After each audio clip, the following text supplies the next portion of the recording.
यदि केवल मांगने से सब कुछ मिल जाता तो इस पृथ्वी पर कोई भी दुखी क्यों होता, कोई असफल क्यों होता, कोई अकेला क्यों होता। हर प्रार्थना तुरंत पूरी हो जानी चाहिए थी, हर सपना साकार हो जाना चाहिए था। लेकिन जीवन ऐसा नहीं है। यहीं से एक रहस्य आरंभ होता है। शायद समस्या इस बात में नहीं है कि ब्रह्मांड सुनता है या नहीं, बल्कि समस्या इस बात में है कि हम समझते ही नहीं कि ब्रह्मांड किस भाषा को सुनता है। तुम सोचते हो वह तुम्हारे शब्द सुनता है, लेकिन यदि ऐसा होता तो सबसे अधिक बोलने वाले लोग सबसे अधिक सफल होते। तुम सोचते हो वह तुम्हारी इच्छाएं देखता है, लेकिन यदि ऐसा होता तो हर इच्छुक व्यक्ति संतुष्ट होता। फिर ऐसा क्या है जिससे यह अस्तित्व सचमुच देखता है? यही वह प्रश्न है जिससे वास्तविक यात्रा शुरू होती है। मनुष्य का सबसे बड़ा भ्रम यह है कि वह स्वयं को अपने शब्दों से पहचानता है। वह कहता है मैं शांत हूं, जबकि भीतर तूफान चल रहा होता है। वह कहता है मैं खुश हूं, जबकि भीतर खालीपन गूंज रहा होता है। वह मुस्कुराता है, लेकिन उसकी आंखों में बेचैनी छिपी रहती है। अब सोचो, यदि तुम स्वयं अपने भीतर की वास्तविकता को नहीं जानते तो ब्रह्मांड तुम्हारे शब्दों पर विश्वास क्यों करेगा? जीवन का एक अद्भुत नियम है, अस्तित्व कभी मुखौटों से प्रभावित नहीं होता। वह केवल वही देखता है जो वास्तव में तुम्हारे भीतर घट रहा है। तुम दुनिया को धोखा दे सकते हो, अपने परिवार को भी, अपने मित्रों को भी, यहाँ तक कि स्वयं को भी कुछ समय तक बहला सकते हो, लेकिन अस्तित्व के सामने कोई अभिनय टिकता नहीं। यही कारण है कि अनेक लोग वर्षों तक सकारात्मक शब्द दोहराते रहते हैं, फिर भी उनके जीवन में वही पुरानी उलझनें बनी रहती हैं। वे सोचते हैं कि शब्द बदल गए, इसलिए भाग्य भी बदल जाएगा, लेकिन भीतर का कंपन वैसा ही रहता है। एक बीज यदि सूखी धरती में पड़ा हो तो वह चाहे जितनी बार वर्षा का सपना देख ले, उससे वृक्ष नहीं उगता। पहले धरती को तैयार होना पड़ता है, फिर बीज चुपचाप अपना काम करता है। प्रकृति कभी शोर नहीं करती, लेकिन उसका हर परिवर्तन भीतर से शुरू होता है। मनुष्य इसके विपरीत चलता है। वह बाहर बदलना चाहता है ताकि भीतर अच्छा महसूस कर सके। अस्तित्व भीतर बदलने की प्रतीक्षा करता है ताकि बाहर स्वयं बदल सके। क्या तुमने कभी ध्यान दिया है कि जब तुम अत्यधिक बेचैन होकर किसी चीज को पकड़ना चाहते हो, वही चीज सबसे अधिक दूर भागती हुई प्रतीत होती है, और जब किसी दिन तुम शांत हो जाते हो बिना किसी आग्रह के, तब वही अवसर अचानक तुम्हारे सामने खड़ा मिल जाता है? क्या यह केवल संयोग है, या फिर इसके पीछे कोई ऐसा नियम काम कर रहा है जिसे हमने कभी समझने की कोशिश ही नहीं की? शायद ब्रह्मांड तुम्हारी इच्छाओं का उत्तर नहीं देता, बल्कि तुम्हारी अवस्था का उत्तर देता है। यदि यह बात सत्य है तो फिर पूरी दिशा बदल जाती है। तब प्रश्न यह नहीं रह जाता कि ब्रह्मांड को कैसे बुलाया जाए, प्रश्न यह बन जाता है स्वयं को ऐसा कैसे बनाया जाए कि ब्रह्मांड को तुम्हारी ओर आने से रोकने वाला कुछ भी शेष न रहे। और यहीं से अगला रहस्य जन्म लेता है। यदि ब्रह्मांड शब्दों को नहीं सुनता तो फिर वह वास्तव में सुनता किसे है? यदि ब्रह्मांड शब्दों को नहीं सुनता तो फिर वह वास्तव में सुनता किसे है? वह तुम्हारी आवाज नहीं सुनता, वह तुम्हारी अवस्था को महसूस करता है। इस बात को समझने के लिए बाहर मत देखो, अपने भीतर देखो। जब कोई व्यक्ति क्रोधित होता है तब क्या उसे क्रोध करने के लिए बार बार यह कहना पड़ता है कि मैं क्रोधित हूं? नहीं, उसके चलने का ढंग बदल जाता है, उसकी आंखों की चमक बदल जाती है, उसकी सांसों की गति बदल जाती है, यहाँ तक कि उसके आसपास का वातावरण भी बदल जाता है। यही अवस्था है। अवस्था वह है जिसे शब्दों की आवश्यकता नहीं होती, वह स्वयं अपनी उपस्थिति की घोषणा कर देती है। मनुष्य का पूरा जीवन इसी एक भूल में बीत जाता है कि वह अपनी इच्छा को ही अपनी वास्तविकता समझ बैठता है। वह धन चाहता है, इसलिए मान लेता है कि वह समृद्धि की ओर बढ़ रहा है। वह प्रेम चाहता है, इसलिए सोचता है कि प्रेम उसके निकट आ रहा है। लेकिन चाहना और होना दोनों एक दूसरे से बिल्कुल अलग हैं। प्यासा व्यक्ति पूरे दिन पानी के बारे में सोच सकता है, लेकिन सोचने से उसकी प्यास नहीं बुझती। पानी तब मिलता है जब वह उठकर उस दिशा में चलता है जहाँ स्रोत है। ठीक इसी प्रकार चेतना का स्रोत भी भीतर है, बाहर नहीं। यही एक सूक्ष्म रहस्य छिपा है। जब तुम्हारे भीतर कमी का अनुभव होता है, तब हर इच्छा उसी कमी से जन्म लेती है, और कमी से निकली हुई हर पुकार अपने साथ भय भी लेकर चलती है। कहीं यह न मिले, कहीं वह छूट न जाए, कहीं मैं पीछे न रह जाऊं। अब जरा देखो, ऐसी चेतना कैसी तरंग उत्पन्न करेगी।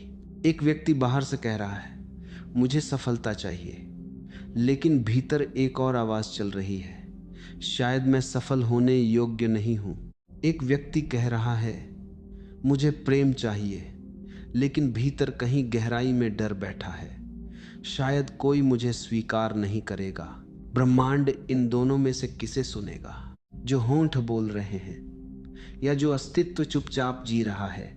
यही कारण है कि केवल सकारात्मक वाक्य दोहराने से जीवन नहीं बदलता। यदि भीतर की मिट्टी वैसी ही बनी रहे, तो ऊपर कितने भी सुंदर फूलों की तस्वीरें लगा दो, सुगंध नहीं आएगी। अस्तित्व चित्रों से नहीं, जड़ों से संवाद करता है। ध्यान से देखना, जब कोई बांसुरी खाली होती है, तभी उसमें से संगीत निकलता है। यदि वही बांसुरी भीतर से पत्थरों से भर दी जाए, तो सबसे महान वादक भी उससे कोई धुन नहीं निकाल सकता। मनुष्य भी ऐसी ही बांसुरी है, लेकिन उसने अपने भीतर भय, तुलना, ईर्ष्या, असुरक्षा और भविष्य की अनगिनत चिंताओं के पत्थर भर रखे हैं। फिर वह शिकायत करता है कि जीवन में संगीत क्यों नहीं है। संगीत बाहर से नहीं आता, वह खालीपन में जन्म लेता है। यही कारण है कि जिन लोगों के भीतर एक गहरा संतुलन होता है, वे बिना शोर किए भी लोगों को आकर्षित करते हैं। उनकी उपस्थिति में बैठते ही एक अजीब सी सहजता महसूस होती है। वे तुम्हें प्रभावित करने का प्रयास नहीं करते, फिर भी प्रभाव छोड़ जाते हैं। यह प्रभाव उनके व्यक्तित्व का नहीं, उनकी चेतना का होता है। ब्रह्मांड भी इसी चेतना को उत्तर देता है। जिस क्षण तुम्हारे भीतर संघर्ष कम होने लगता है, उसी क्षण जीवन तुम्हारे विरुद्ध नहीं रहता। परिस्थितियां अचानक बदलती हुई नहीं दिखती, लेकिन उन्हें देखने वाली दृष्टि बदल जाती है। और जब दृष्टि बदलती है, तब वही संसार एक नए अर्थ के साथ सामने खड़ा हो जाता है। यहीं अधिकांश लोग रुक जाते हैं। वे सोचते हैं कि रहस्य मिल गया, लेकिन यह तो केवल द्वार है। यात्रा अभी आरंभ हुई है, क्योंकि यदि भीतर की अवस्था ही सब कुछ निर्धारित करती है, तो फिर एक प्रश्न उठता है। जब हर मनुष्य शांति चाहता है, तब उसका अपना ही मन उसे अशांत क्यों बनाए रखता है? और आखिर वह कौन सी अदृश्य दीवार है जो मनुष्य को स्वयं से ही दूर किए रखती है? जब हर मनुष्य शांति चाहता है, तब उसका अपना ही मन उसे अशांत क्यों बनाए रखता है? और आखिर वह कौन सी अदृश्य दीवार है जो मनुष्य को स्वयं से ही दूर किए रखती है? उस दीवार का नाम है मन का निरंतर शोर। एक अजीब बात है, मन कभी वर्तमान में नहीं रहता। यदि वह अतीत में नहीं भटक रहा, तो भविष्य में भाग रहा होता है। उसे इस क्षण से कोई प्रेम नहीं, क्योंकि इस क्षण में उसे अपना अस्तित्व छोटा लगता है। वह हमेशा किसी और क्षण की तलाश में रहता है, जहां उसे लगता है कि सब कुछ ठीक हो जाएगा, लेकिन वह क्षण कभी आता नहीं। सोच कर देखो, क्या तुम्हें याद है कि तुमने अपने जीवन में कितनी बार स्वयं से कहा होगा, बस यह एक काम हो जाए, फिर मैं पूरी तरह खुश हो जाऊंगा। फिर वह काम हो गया, और कुछ ही दिनों बाद मन ने एक नई मंजिल खड़ी कर दी। यही उसका स्वभाव है। मन संतोष को नहीं जानता, वह केवल अगली चाह को जानता है। इसीलिए जो व्यक्ति अपने मन का अनुसरण करता रहता है वह ऐसे यात्री की तरह है जो क्षितिज तक पहुंचने की कोशिश कर रहा हो। जितना आगे बढ़ता है क्षितिज उतना ही दूर चला जाता है। फिर भी मन तुम्हें विश्वास दिलाता रहता है कि अगली उपलब्धि, अगला संबंध, अगली पहचान, अगला अवसर तुम्हें पूर्ण बना देगा।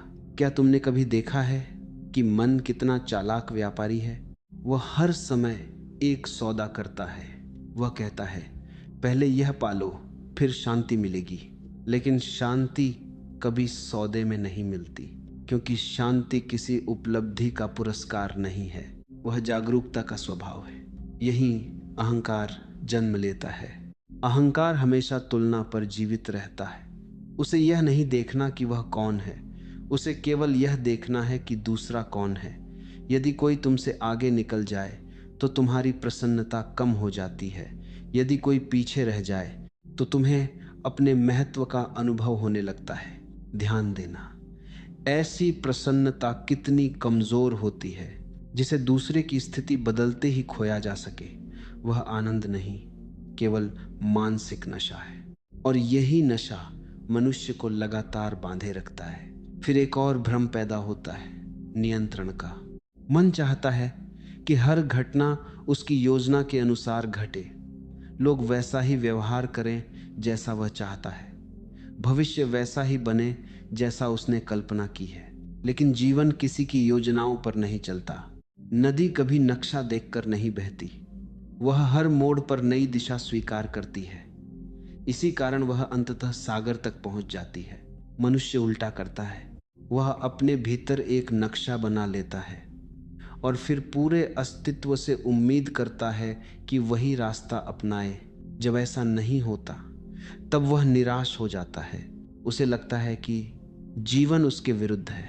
सच तो यह है, जीवन उसके विरुद्ध नहीं था, वह स्वयं जीवन के प्रवाह के विरुद्ध खड़ा था। यही छोड़ देना समझना आवश्यक है। छोड़ देना हारना नहीं है। हार में कड़वाहट होती है, छोड़ देने में हल्कापन होता है। हारने वाला भीतर से टूट जाता है, छोड़ने वाला भीतर से मुक्त हो जाता है। इन दोनों के बीच का अंतर बहुत सूक्ष्म है, लेकिन पूरी दिशा बदल देता है। कल्पना करो, एक मुट्ठी में रेत कसकर पकड़ ली जाए। जितना अधिक दबाव बढ़ेगा, रेत उतनी ही तेजी से उंगलियों के बीच से निकल जाएगी। यदि वही हथेली खुली रहे तो रेत शांत पड़ी रहती है। जीवन भी ऐसा ही है। जिसे तुम भय से पकड़ते हो वह फिसलता है, जिसे तुम सहजता से स्वीकार करते हो वह टिकने लगता है। यहीं से चेतना में पहली वास्तविक स्वतंत्रता जन्म लेती है। व्यक्ति समझने लगता है कि उसे संसार को बदलने से पहले अपने देखने के ढंग को बदलना होगा। बाहर की लड़ाई धीरे धीरे समाप्त होने लगती है, लेकिन भीतर एक और गहरा प्रश्न उठ खड़ा होता है। यदि मन को बलपूर्वक शांत नहीं किया जा सकता, यदि नियंत्रण ही बंधन बन जाता है, यदि पकड़ ही दूरी पैदा करती है, तो फिर वह कौन सा मार्ग है जहां बिना संघर्ष किए मन स्वयं शांत होने लगे और मनुष्य पहली बार अस्तित्व की उसी लय में चलने लगे जिसमें पूरा ब्रह्मांड अनादिकाल से नृत्य कर रहा है। यदि मन को बलपूर्वक शांत नहीं किया जा सकता, यदि नियंत्रण ही बंधन बन जाता है, यदि पकड़ ही दूरी पैदा करती है, तो फिर वह कौन सा मार्ग है जहां बिना संघर्ष किए मन स्वयं शांत होने लगे और मनुष्य पहली बार अस्तित्व की उसी लय में चलने लगे जिसमें पूरा ब्रह्मांड अनादिकाल से नृत्य कर रहा है। उस मार्ग का पहला कदम है प्रतिरोध का अंत। ध्यान देना, जब हवा चलती है तब वृक्ष उससे लड़ते नहीं, वे झुक जाते हैं। इसी झुकने में उनकी शक्ति छिपी होती है। यदि वे अकड़ जाएं तो पहली आंधी उन्हें जड़ से उखाड़ दे। मनुष्य ने शक्ति का अर्थ गलत समझ लिया है। उसे लगता है कि जो हर परिस्थिति को अपनी इच्छा से मोड़ दे वही शक्तिशाली है। लेकिन अस्तित्व एक अलग भाषा बोलता है। वह कहता है जो परिस्थिति के साथ बहना सीख ले वही वास्तव में अडिग है। बहना कमजोरी नहीं है। बहना उस बुद्धिमत्ता का नाम है जो जानती है कि जीवन किसी एक इच्छा से कहीं अधिक विशाल है। यहीं से एक नया परिवर्तन आरंभ होता है। अब व्यक्ति परिणामों का पीछा नहीं करता, वह अपने प्रत्येक क्षण की गुणवत्ता पर ध्यान देने लगता है, क्योंकि उसे समझ आने लगता है कि भविष्य कोई अलग घटना नहीं है। भविष्य आज के प्रत्येक क्षण का विस्तार है।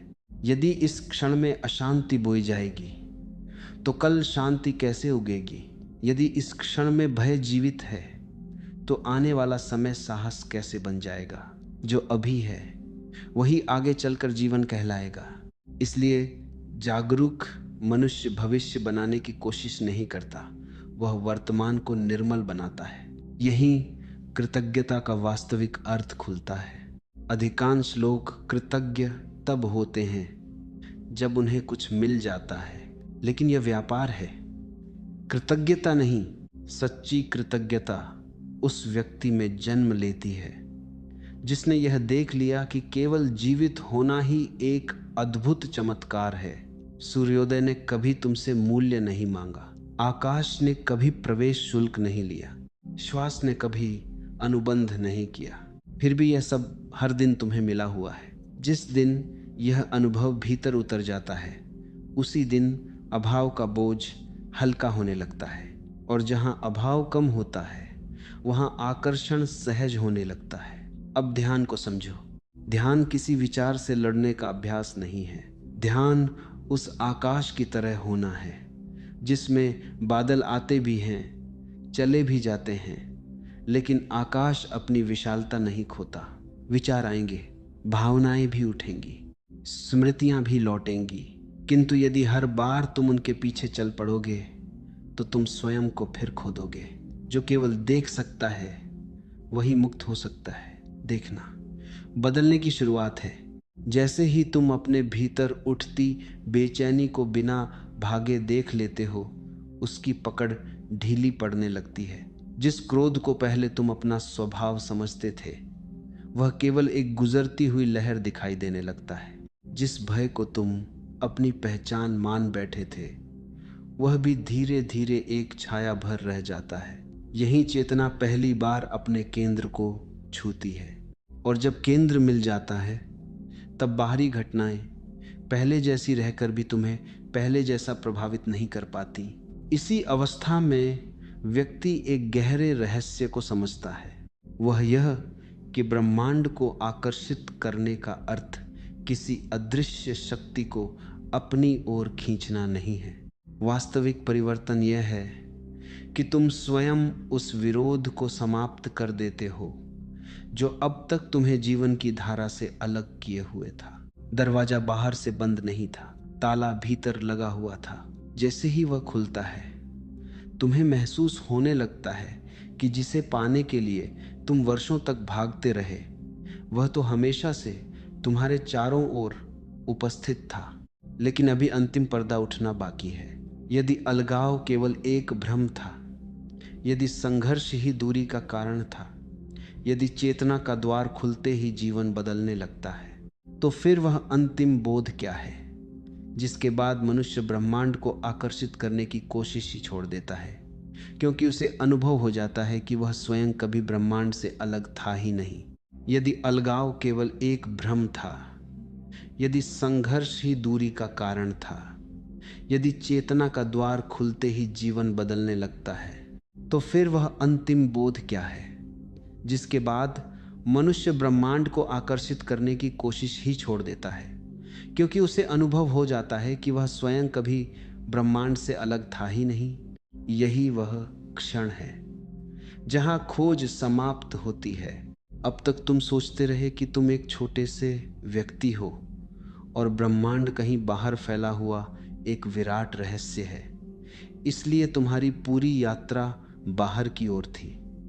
तुम्हें लगता था कि किसी दिन कोई विशेष विधि, कोई गुप्त मंत्र, कोई अद्भुत तकनीक तुम्हें उस शक्ति से जोड़ देगी, लेकिन सत्य का मार्ग उल्टा है।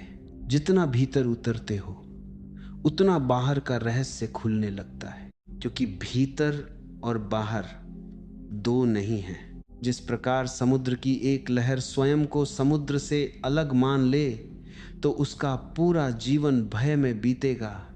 उसे हर पल लगेगा कि वह टूट जाएगी, मिट जाएगी, समाप्त हो जाएगी। लेकिन जिस क्षण उसे यह दिखाई दे कि उसका अस्तित्व समुद्र से अलग कभी था ही नहीं, उसी क्षण उसका भय समाप्त हो जाता है। उसका आकार बदल सकता है, उसकी दिशा बदल सकती है, लेकिन उसका मूल कभी नष्ट नहीं होता। मनुष्य भी ऐसी ही एक लहर है। उसने अपने नाम, अपनी पहचान, अपनी सफलताओं, अपनी असफलताओं को ही अपना संपूर्ण अस्तित्व मान लिया। इसलिए हर परिवर्तन उसे संकट दिखाई देता है। जो मिला उसे खोने का डर, जो नहीं मिला उसे पाने की बेचैनी, इसी खिंचाव में पूरा जीवन निकल जाता है।